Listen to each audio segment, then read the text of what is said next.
కాకి ఎప్పుడైతే పడవ నుంచి బయటకు వచ్చిందో, బయటకు వెళ్ళిన తర్వాత అది అక్కడక్కడ తిరుగుతూ లోపలికి రాలేదని మాట మనం చూస్తూ ఉన్నాం. ఈ లోకంలో కూడా ఎలా ఉంటుందో తెలుసా? దేవుడి దగ్గర, దేవుని మందిరంలో ఉన్నప్పుడు దూతల్లాగే ఉంటాం, దేవుని యొక్క సన్నిధిలో ఉన్నప్పుడు బాగానే ఉంటాం, కానీ బయటకు వెళ్ళినప్పుడు మనం ఎలా ఉంటామో తెలుస్తుంది.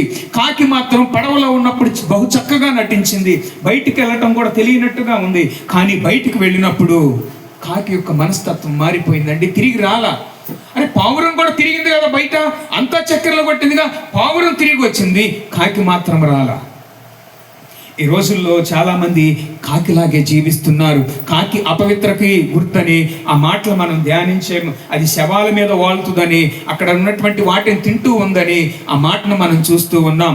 చాలా మంది సినిమా యాక్టర్లు మనము చిన్నప్పుడు లేదా ఇప్పుడు కొంతమందిని చాలా ఇష్టంగా ప్రేమిస్తూ అభిమానిస్తూ ఉంటాం. కానీ సినిమా యాక్టర్ల యొక్క జీవితము, నిజ జీవితం చాలా ఫెయిల్ అయిపోయిందండి. ఒక పెళ్లి కాదు వాళ్ళకి 2-3 పెళ్లిళ్ళు, మానసిక క్షోభ, శరీర క్షోభ, మనసు ప్రశాంతత లేదండి సినిమా యాక్టర్లకి. బట్ సినిమా చూసినప్పుడు మాత్రం వాడు కొడుతూ ఉంటే మనం కూడా కొట్టినట్టుగా ఉంటుంది, వాడు ఏదైనా ఫన్నీ సీన్ చేస్తుంటే మనకు కూడా చేయాలనిపిస్తూ ఉంటుంది, అతను ఎగిరితే మనం కూడా ఎగరాలనిపిస్తూ ఉంటుంది, అతను దూకితే మనం కూడా దూకినట్టుగా ఫీల్ అవుతూ ఉంటాం. కానీ సినిమాలో చూసినటువంటి వి హీరో నిజ జీవితంలో అతను హీరో కాదండి. కాకి యొక్క జీవితం మనకు తెలుస్తూ ఉంది. కానీ ఆ యొక్క మంచి వచనములు మనము గత వారము ధ్యానించాము. ఈరోజు ఈ రాత్రికాల సమయం ముందు కొన్ని విషయాలు మీతో నేను ధ్యానించాలనుకుంటున్నాం. ఆదికాండము 9వ అధ్యాయము 1వ వచనము మీరు చూస్తే చదవాల్సిన పని లేదు. దేవుడు అంటూ ఉన్నాడు, నీరు తగ్గిన తర్వాత నోహావు బయటకు వస్తూ ఉన్నాడు. అప్పుడు దేవుడు నోహావుతో చెప్తూ ఉన్నాడు, వారిని ఆశీర్వదించి మీరు ఫలించండి అనే మాటను మనం చూస్తున్నాం. మీరు ఫలించి అభివృద్ధి పొందమని ఆయన దేవుడు ఆశీర్వదిస్తున్నట్టుగా మొదటి వచనంలో చూస్తున్నాం. 2వ వచనం చూస్తే సర్వ జంతువులకు వాటన్నిటికి కూడా మీ భయమును బెదురును జంతువులకు పక్షులకు భూమి మీద పాకే ప్రతి ఒక్క పురుగుకి బెదురును పెట్టాడంట. అంతకుముందు భయపడలా, ఆదామును చూసి అవి భయపడలా, ఆదామును చూసి క్రూరత్వం ఏమీ లేదు, ఆదాము అవి పక్కనే ఉన్నాయి. కానీ నోవాహు జల ప్రళయం తర్వాత మనిషికి ఉన్నటువంటి బెదురును పెట్టాడు దేవుడు. షూ అని అనగానే పక్షులు వెళ్ళిపోతున్నాయి. కుక్కనేమంటారో మీకు తెలుసుగా, రికార్డ్ అవుతుంది, చెప్పటం ఎందుకులేని ఆగుతున్నా. ఒక్కొక్క దానికి ఒక్కొక్క భాష. ఏ బెదురు ఆ బెదురు ఆ జంతువు మనిషి మీద ఎందుకు దాడి చేస్తో తెలుసా? దాన్ని చంపేస్తాడేమో భయంతో అది తిరిగి దాడి చేస్తుంది. పాము సాధారణంగా ఎవరిని కాటేయదండి. ఎందుకు కాటేస్తుందో తెలుసా? తన ఆత్మరక్షణ కోసం కాటేస్తుంది. దేవుడు పెట్టాడు. 2వ వచనములో మనకున్నటువంటి బెదురును భయమును వాటికి కూడా వచ్చినాయి. 3వ వచనం చూస్తే ప్రాణం గల చరములు మీకు ఆహారమగునుగాక అనేటువంటి మాటను చూస్తూ ఉన్నాం స్నేహితులారా. ఆ మాటను మనం చూస్తే అక్కడ దేవుడు ఏం చెప్తూ ఉన్నాడంటే ఏది తినాలో ఏది తినకూడదో దేవుడు ఆహారం గురించి 3-4 వచనముల్లో ఏది తినాలో ఏది తినకూడదో చెప్తూ ఉన్నాడు. తినండి, అన్ని తినండి, ఆకుకూరలన్నింటినీ తినండి, అలాగే రక్తంతో దేన్ని తినకూడదని దేవుడు ఆడ హెచ్చరికను చేస్తూ ఉన్నాడు. తర్వాత వచ్చినట్టు 11వ వచనంలోనికి వచ్చేస్తున్నాను నేను. దేవుడు ఆదాముతో ఏ నిబంధన చేశాడో అదే నిబంధన నోవాహుతో కూడా చేసినట్లుగా నేను నా నిబంధన స్థిరపరచుచున్నాను అనే మాటను మనం చూస్తున్నాం. 11వ వచనం ఒకసారి చదివి సహాయం చేస్తారా? నేను మీతో నా నిబంధనను స్థిరపరచుచున్నాను, సమస్త శరీరులు ప్రవాహ జలముల వలన ఇకను లయపరచబడరు. అది నిబంధన. అంటే ఏం చెప్తున్నాడంటే అక్కడ దేవుడు ఒక నిబంధన చెప్తున్నాడు. ఇప్పటి వరకు భూమి జలప్రళయం ద్వారా ఈ చెట్లు, కొండలు, పుట్టలు అన్నీ కూడా ఒకప్పుడు ఇది మొత్తం కూడా మునిగిపోయింది. ఇలాంటి జలప్రళయం మీకు రాదు. ఈ నిబంధన గుర్తును ఆయన పెడుతూ ఆయన ఏమంటున్నాడంటే 13-17 వచనాల్లో చూస్తే ఆయన ఒక ఇంద్రధనుసుని గుర్తుగా చూపిస్తూ ఉన్నాడు. ఒక ధనుసుని ఆయన మనకి ఏమంటాం మనం, రెయిన్బో అని అంటాం. కలర్స్ గా కనపడుతూ ఉంటుంది. వర్షం ఆగిపోయిన వెంటనే ఇక వర్షం తగ్గిందని గుర్తుకి రెయిన్బో కనిపిస్తూ ఉంటుంది. ఈ రాత్రి మనము ఆ ధనుసు గురించి కూడా ధ్యానం చేయబోతున్నాం. మరొక 5 నిమిషాల్లో నా మాటలు నేను ముగించి వేస్తాను. దేవునికి స్తోత్రం చెప్పండి ఒకసారి. ఆనందం ఉన్న వాళ్ళు చెప్పండి, ఆకలేస్తున్న వాళ్ళు చెప్పండి. అరే మంచిది. ఇక్కడ మనం చూసినట్లయితే దేవుని బిడ్డలారా, ఆయన స్థిరపరుస్తానంటున్నాడు. దేన్ని స్థిరపరుస్తానంటున్నాడు? నిబంధనను స్థిరపరుస్తానంటున్నాడు. ఒక పాట కూడా ఉంది, స్థిరపరచు వాడవు, బలపరచు వాడవు, పడిపోయిన చోటే నిలబెట్టువాడువు, ఏదైనా చేయగలవు, కథ మొత్తం. ఎస్, నోవాహు ద్వారా కథ మొత్తం మార్చాడు. నోవాహు ద్వారా ఒక నిబంధననిచ్చి ఆ ఒక్క కుటుంబం ద్వారా అనేకమైన కుటుంబాలు రావటానికి గొప్ప ద్వారాన్ని తెరిచాడండి. దేవునికి స్తోత్రం చెప్పండి ఒకసారి. రక్షణ మనిషిని బలంపై కాదు, దేవుని కృపపై నిలుస్తుంది. నూతన నిబంధనలో కూడా ఈ నిబంధన గురించి రాయబడింది. ఒకసారి తీయండి, హెబ్రీయులకు రాసిన పత్రిక 8వ అధ్యాయం 10వ వచనం చూడండి ఒకసారి త్వరగా. యేసు రక్తం చేత దేవుడు ఒక నిబంధన చేస్తూ ఉన్నాడు.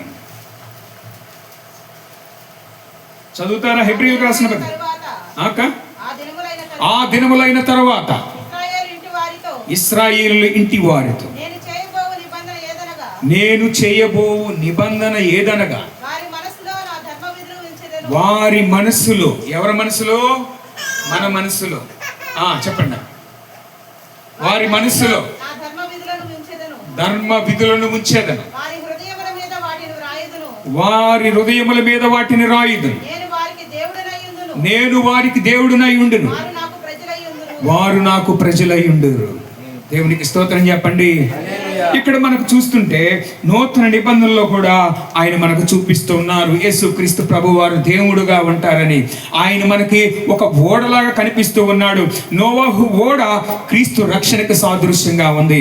నోవాహు యొక్క ఓడ క్రీస్తు రక్షణకి మనకు గుర్తుగా కనిపిస్తూ ఉంది. నోవాహు ఓడ చెక్కతో నిర్మించబడింది. యేసుక్రీస్తు వారి యొక్క సిలువ కూడా చెక్కతో నిర్మించబడింది. నోవాహు ఓడ దగ్గరకు వస్తే నీకు రక్షణ, యేసుక్రీస్తు ప్రభు వారి యొక్క సిలువ దగ్గరకు వస్తే నీకు రక్షణ, నిత్య జీవం. ప్రియులారా, దేవునికి మహిమ కలుగును గాక. క్రీస్తు ఆ ఓడకి బయట ఉన్నవారు రక్షణ పొందలేదు, క్రీస్తు ఓడ లోపల ఉన్నవారు రక్షణ పొందారు. క్రీస్తుకి బయట ఉన్నవారు రక్షణ పొందరు, వారు ఎత్తపడరు. రేపు క్రీస్తులో ఉన్నవారు ఎత్తపడతారు, రక్షణ పొందుకుంటారు. ఈ ప్రార్థనలు ఎందుకు? దేనికి? ఆత్మరక్షణ కోసం. ఈ ప్రసంగాలు ఎందుకు? ఆత్మరక్షణ కోసం. సభలు ఎందుకు? టీవీల్లో ప్రసంగాలు ఎందుకు? సభలు, బహిరంగ సభలు, మహాసభలు, ఉజ్జీవ సభలు. పేరుకే ఉద్యోగం, ఉద్యమమే ఉండదు. అగ్ని సభలు అని పెట్టాడు ఒక ఆయన. మరి అగ్ని, అక్కడి నుంచి అగ్ని పడితే మరి ఆడకెళ్తారు? అగ్ని సభ. ఈ రోజుల్లో రక్షణ పొందండి అనేటువంటివి బోధలు తగ్గిపోతున్నాయండి. అదివ్వు నీకు స్వస్థత వస్తుంది, ఇదివ్వు స్వస్థత వస్తుంది. ఈరోజు స్వస్థత వస్తే రేపు చచ్చిపోమా? ఈరోజు ఆశీర్వాదం వస్తే రేపు దరిద్రత రాదా? ఈరోజు రోగం తగ్గితే రేపు నీకు రోగం రాదా మరలా? ఈ రోజుల్లో ఆ బోధలు కనిపించట్లేదండి. అసలు మనం రక్షణ పొందేది దేనికోసం? తీయండి బైబిల్ గ్రంథం, ఒక మాట చదివి నేను ముగించి వేస్తాను. 2వ పేతురు రాసిన పత్రిక 3వ అధ్యాయము 13వ వచనం. అయినను మనము ఆయన వాగ్దానమును బట్టి క్రొత్త ఆకాశం కోసం. దేనికోసం? క్రొత్త ఆకాశం, క్రొత్త భూమి కోసం కనిపెట్టుకోమని బైబిల్ చెప్తూ ఉంటే, దేన్ని కనిపెట్టుకోమంటున్నారు ఈ రోజుల్లో? ఆశీర్వాదాలా? పై ఆశీర్వాదాలతో నువ్వు పరలోకం వెళ్ళగలవా? ఒకడు ప్రార్థన చేస్తున్నాడు, పాటలు బాగా పాడాలి ప్రభు, పాటలు ప్రభు, పాటలు బాగా పాడతావు, ఎస్పి బాలసుబ్రహ్మణ్యం లాగా అవుతావు, నువ్వు పరలోకం వెళతావా? బాగా ప్రసంగించాలి ప్రభు, మంచి ఉజ్జీవ స్పీకర్ అవ్వాలి ప్రభు, అవుతావు. జీవితం బాగోకపోతే పరలోకం వెళతావా? దేవుడు దేనికి సంతోషిస్తాడో తెలుసా? చాలా మంది సాక్ష్యాలు ఇలా చెప్తారు. కారు కొన్నాను బ్రదర్, దేవుడు ఎంతగా ఆశీర్వదించాడో అని. కారు కొన్నాను బ్రదర్ అని చెప్తాడు. దేవుడు సంతోషిస్తాడు అనుకుంటున్నారా? ఇల్లు కట్టించాను బ్రదర్, డబుల్ స్టేర్, చాలా బాగుంది. నేను కాబట్టే కట్టించా, నేను కాబట్టే ఇంత కుటుంబాన్ని నడిపించా. దానికి సంతోషిస్తాడా ప్రభు? నువ్వు 10 ఎకరాల పొలం వేస్తే దేవుడు సంతోషిస్తాడా? నువ్వు అన్నదానం చేస్తే దేవుడు సంతోషిస్తాడా? నువ్వు కారు కొన్నా, బిల్డింగ్ కొన్నా, నువ్వు ఏది కొన్నా దేవుడు సంతోషించాడు. దేవుడు సంతోషించే దేనికో తెలుసా? నువ్వు ఎంత కొన్నావని కాదు, ఎంత ఖర్చు అయ్యావో చెప్పు, ఎంత కోల్పోయావో చెప్పు. శభాష్, నా కుమారుడా, నా కుమార్తె అంటాడు. గట్టిగా చప్పట్లు కొట్టండి ఒకసారి. అది సంపాదించే, ఇది సంపాదించే, వారు అక్కడి నుంచి వస్తున్నాయి డబ్బులు, ఎక్కడి నుంచి వస్తున్నాయి, దీనికి సంతోషించాడు. నువ్వు మినిస్ట్రీ పెట్టి డబ్బులు నువ్వు ఎక్కడి నుంచో తెస్తే దీనికి సంతోషించాడు ప్రభు. వాళ్ళు వీళ్ళు స్పాన్సర్స్ ఉంటే దేవుడు సంతోషించాడు బ్రదర్. దేవుడు దేనికి సంతోషిస్తాడో తెలుసా? ఆయన కోసం ఏం కోల్పోయావో చెప్పు. దేవుని కోసం బిడ్డను కోల్పోయావా? పరిచర్య చేస్తూ ఏమన్నా కోల్పోయావా? చెప్పు. అంతకు రెట్టింపిస్తానంటున్నాడు దేవుడు. దేవుడి కోసం కరిగిపోయావో చెప్పు, ఏం తగ్గిపోయావో చెప్పు. అయ్యా, నా శరీరాన్ని నెలకొట్టుకుంటూ నేను నీ కోసం అలానది కోల్పోయానని చెప్తావా? సంతోషపడతాడు. నువ్వు సంపాదిస్తే మేడ మీద మేడ కడితే దేవుడు సంతోషించు. మంచి కోడలు వచ్చింది మా అబ్బాయికి, సాక్ష్యం చెబుతుంది. పెళ్ళి బాగా ఎవరు చేయనంత బాగా చేశారట. యేసయ్య ఉండి మాకు సహాయం చేస్తే మేము చేసామని అంటున్నారు. యేసయ్య సంతోషిస్తాడా? No no no. దేవుడు సంతోషించేది మనకున్నటువంటి వాటిని బట్టి. ఆయన ఏమన్నా తక్కువవాడు అనుకుంటున్నాడా? ఆయన గనుడు, ఆయన సంపన్నుడు, ఆయన కొరత ఏముంది? మనం అంత కేజీ బంగారం ఉంటే 10 కేజీలు సాక్ష్యం చెప్తాం నేను. ఆయనకి బంగారం కొత్త కాదు, వజ్రాలు ఆయనకు కొత్త కాదు స్నేహితులారా. వీటిని బట్టి కాదు. అయ్యా, నీ కోసం బంగారం కోల్పోయానయ్యా, శభాష్. నీ కోసం నేను పొలం కోల్పోయానయ్యా, వెరీ గుడ్. కోల్పోయి బాధలో ఉన్నావా, దిగుల్లో ఉన్నావా? బిడ్డ, ప్రియ కుమార్తె, కుమారుడా, నేను ఇస్తానని అంటున్నాడు. దేవుడి దగ్గరకు రండి, ఆయన మీకు నిత్య జయం ఇచ్చేవాడుగా ఉన్నాడు. దేవునికి మహిమ కలుగును గాక. చివరి వచనం చెప్పి నేను ముగించి వేస్తున్నాను. ఆ యొక్క రెయిన్బో యొక్క ఉద్దేశం, ఆ ఉద్దేశం ఏంటో తెలుసా? ఇక జలప్రలయం రాదు అని అన్నాడు. హ్యాపీయేనా? హ్యాపీ అని అందరికీ. ఇప్పుడు జలప్రలయం వచ్చిదంతా మునిగిపోతే నువ్వు ఎక్కడికి వెళతావు సహోదరుడా? అందుకని రావాలని కోరుకుంటున్నాడా, రాకూడదు అనుకుంటున్నారా? మీరు చెప్పండి.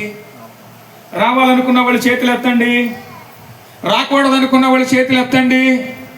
అసలు కొంతమంది ఎత్తితే ఏమంటాడు అన్నట్టుగా ఉన్నారు. కొంతమంది మాత్రం ఎక్కడొచ్చిన బాధ అయిపోయి వచ్చింది అన్నాడుగా 2-3 నిమిషాలకు చెవులు మూసుకుంటే అయిపోయాయి. స్నేహితులారా, జలప్రలయం రాదని దేవుడు ప్రామిస్ చేశాడు. బట్ టుడే నువ్వు తెలుసుకోవాల్సింది, జలప్రలయం భయంకరమైంది వస్తుంది, భయంకరమైంది రాబోతుంది. అదేంటో తెలుసా? అగ్ని గంధకములతో ఈ భూమి నాశనం కాబోతుంది, ఈ ఆకాశం నాశనం కాబోతుంది, కొత్త భూమి రాబోతుంది, కొత్త ఆకాశం రాబోతుంది. ప్రియులారా, జాగ్రత్త పడకపోతే నష్టపోతావు. నోవాహు దినాల్లో అన్నయ్య చెప్పాడుగా, డోర్ కొడుతూ ఉంటే. ఏమండి, జలప్రలయంలో నువ్వే మంచి స్విమ్మర్ అయితే హేతేస్తావేమోనండి. అగ్ని గంధకములతో ఈ లోకం కాల్చవేయబడుతుంది. దేనితో తెలుసా? అగ్నితో అగ్నితో అగ్నితో కాల్చివేయబడుతుంది. వర్షం కాదిక, అగ్నితో కాల్చివేయబడుతుంది. నీ దేహం కాలక ముందే నువ్వు దేవుడి దగ్గరకు రావాలంటున్నాడు. యేసయ్య ఎంత ప్రేమ కలిగిన వాడో తెలుసా? అగ్ని గంధంలో నువ్వు పడకూడదని కోరుకుంటున్నాడు, నువ్వు అరవకూడదని కోరుకుంటున్నాడు, నీ దేహం కాలిపోకూడదని కోరుకుంటున్నాడు. ప్రేమ కలిగి దేవుడు పిలుస్తూ ఉంటే ఈరోజు వాక్యం వినేవాళ్ళు ఎంతమంది, వాక్యం రాసుకునేవాళ్ళు ఎంతమంది, దేవుని సన్నిధికి వచ్చేవాళ్ళు ఎంతమంది? చెబితే చెప్పారులే, ఎన్నెల్లా మన జీవితంలో ప్రసంగం. భయంకరమైన విషయం ఏంటో తెలుసా? అగ్ని గంధకములతో కాల్చివేయబడుతుంది. ఈ భూమి అగ్ని తీర్పులోనికి రాబోతుంది ప్రియులారా. బైబిల్లో కూడా ఉంది అగ్ని గురించి. అగ్ని దేవుని పరిశుద్ధత గుర్తని, తీర్పు గుర్తని, పాపాన్ని దహనం చేయటానికని, నిజాన్ని బయట పెట్టేదని. బంగారం కూడా, బంగారాన్ని అగ్నిలో వేస్తే దానిలో ఉన్న మణిలన్నీ పోతాయి. నిన్ను అగ్నిలో వేసి కాల్చబోతున్నాడు దేవుడు. విడిచిపెట్టబడితే నష్టపోయేది నువ్వే. ఒక ఆమె దేవుడు తగ్గించట్లేదని మందిరం మానేసిందంట. అడిగింది ఇవ్వట్లేదని దేవుణ్ణి మానేసిందంట. అడిగింది ఇవ్వకపోతే దేవుణ్ణి మానేస్తున్నాం. మన బోధకులు కూడా అలాగే ఉన్నారు. ప్రపంచంలో ఉన్న బోధకులు చాలా చోట్ల ఇదే ఉన్నారు. మందిరానికి రండమ్మా, నీ బిడ్డ ఎంత లావు అవుతాడు. మందిరానికి రామ్మా, అంత సంపాదిస్తావు, ఎంత వస్తుంది, అంత వస్తుంది. ఏంది వచ్చేది? అపోస్తులు ఏం సంపాదించారు? కొట్టండి, చంపండి, నిలువున ఏమైనా చేయండి, తలకిందులుగా సిలువేయించుకున్నారండి. ఆస్తులు సంపాదించారా? తీసుకెళ్ళారా? ఈ లోకంలో మనం పడే ప్రయాసంతా కూడా అది గాలికి కదిలే పొట్టులాగే ఉంటుంది.